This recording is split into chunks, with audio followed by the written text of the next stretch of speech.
Hi, I'm Arnold Roma. I'm a retired New York City police officer. I'm a registered nurse. I'm a volunteer firefighter, born in Manhattan, and grew up in Staten Island, New York. On September 11th, I was retired from the NYPD, and I was working full-time as a registered nurse and also working as a volunteer firefighter.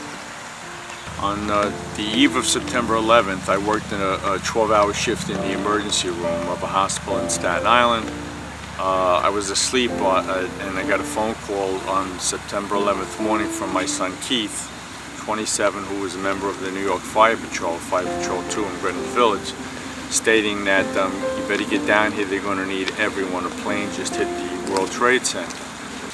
My last words to my son Keith were, "I'll meet you there." I never got a chance to meet Keith. I was assigned to the South Tower when we arrived, and Keith, because they got there so quick in the incident from Greenwich Village, Keith was assigned into the North Tower. Upon hanging up from Keith, I called another volunteer firefighter who was also a New York City policeman, assigned to the 8A precinct. We got our gear together, we went to the volunteer firehouse, and we were told to respond directly to the scene. Got to the Verrazano Bridge, and we actually met up with Rescue 5, FDNY Rescue 5, who had no survivors. We followed Rescue 5 right through the Verrazano, right through the tunnel, Brooklyn Battery Tunnel, and we arrived on the scene shortly after the first incident happened. The second plane had just hit.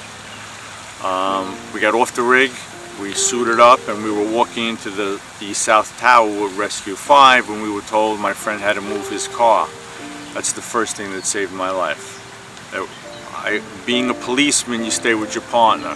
So I didn't know whether to stay with the rescue or go with my partner, so I stayed with my partner and he moved his car. I helped him direct him to move the car. When we were ready to go back in, Rescue 5 was already in the building. So we started into the South Tower. A battalion chief met us and said, "You guys EMTs?" I said, "I'm a nurse." He said, "I got problems in the main lobby of the South Tower with injured firefighters. Can you go do what you can do?" I said, "Surely." We started into the South Tower, saw the big opening in the glass, the way all the light came into the South Tower. I knew we were close. There was a lot of policemen and firemen laying down on the ground, obviously injured already. And then we heard a train coming in. I looked up and all I saw was policemen and firemen running towards me. I turned and I just remember flying through the air saying, "Go to sleep, it's all over, just go to sleep." It was a very calming effect on me. It was very submissive, and I just laid there and said, it's over. Before panic had a chance to set in, it was done. The building was down. We didn't know what really happened, but we knew something obviously bad happened. We got up, a lot of guys were panicking. After about a half hour of being in our little area here, a ladder company from the FDNY had found a hole in a slide down door, and I managed to get out with a ladder company, 131, who I became friends with the members there because they thought I was their missing member. And we found our ways to safety down towards the water.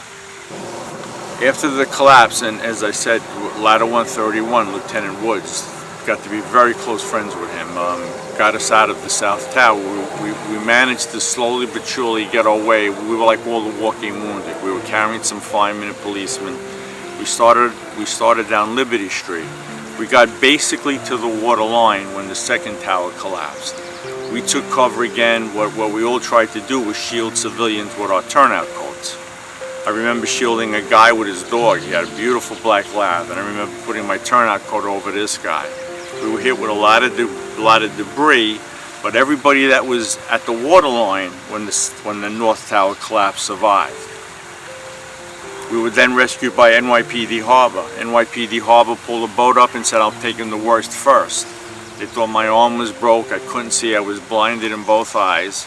I had a cut on my forehead, so it looked much worse than what it really was. And I had an asthma attack, which I don't have any history of asthma. I managed to jump on the boat, and I don't know how the heck I made the boat, and they grabbed me. Thank God for the NYPD guys didn't let me fall in the water, because again, number two, I would have been the second time today I was killed. and I was taken to Liberty Island. We were triaged to Liberty Island, and they said there was a battalion chief who I got to be friends with having a heart attack. So I went over to help, and I was in the first ambulance with this battalion chief because I could read an EKG. So we finally got to St. Francis Hospital, and he was admitted. He had a heart attack and he had a seizure, and I was admitted for respiratory distress, and they thought my right arm was broke, bilateral abrasions, and all this time thinking that Keith had to saw what happened in the South Tower, and they were on their way. Well, later on, it turned out when I spoke to their boss, they didn't know what had happened. They heard the noise, but they didn't know.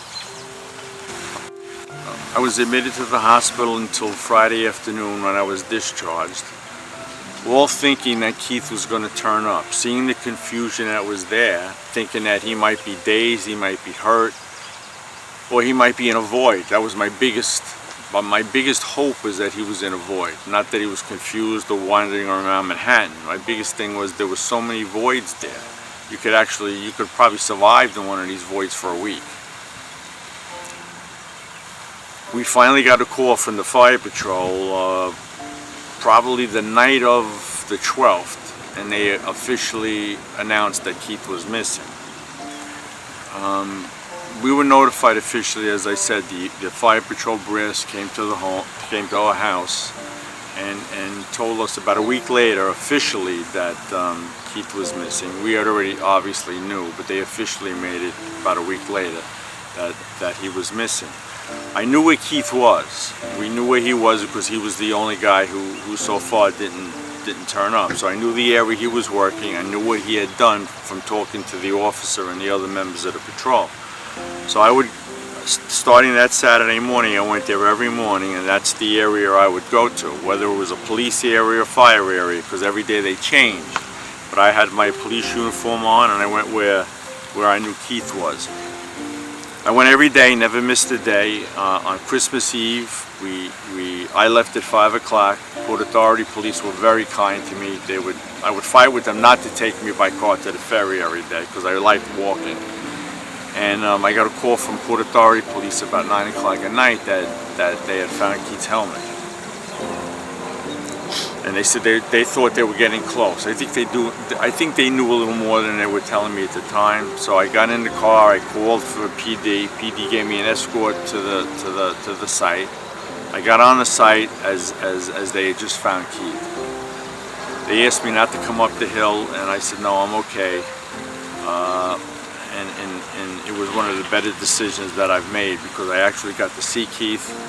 I got to kind of fill in a lot of the blanks of the story, and I'm just glad I did it. As frightening and as emotional and as devastating as it was, I'm glad I had a chance to do it. When we actually removed him from as we were taking the debris away, Keith was actually in an upright position, standing position. And again, for me personally, it filled in some more blanks, because from what I saw the trauma on Keith, I honestly and truly believe he didn't know what hit him. I stayed with Keith. We went to Bellevue Hospital morgue. I stayed with him, rode in the ambulance with him the whole way. Got to the morgue, gave him the information they needed, and we covered him in an American flag. And I brought my wife in to know that he was all there. Keith made numerous trips in and out. I actually talked to some people who Keith helped get out of the building. Actually found Keith's last, I was there when we were finding Keith's last group of people that he was leading out. And what they all agreed on, two members of the group agreed on, was that Keith wouldn't leave two people behind.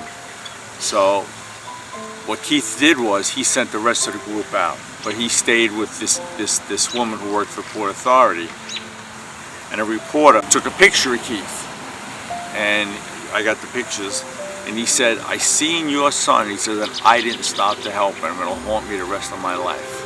Keith was afforded a full fire department funeral. All of the brass from the fire department and the police department appeared. Mayor Giuliani at the time appeared, sat next to me during the funeral. It was a beautiful, beautiful, beautiful ceremony. I like to think of Keith, I've been in so many jams since then, and I like to think of Keith as my guardian angel, and I'm positive he is. I really am positive. I'm not too positive about things in life, and I'm positive about this. He was my guardian angel.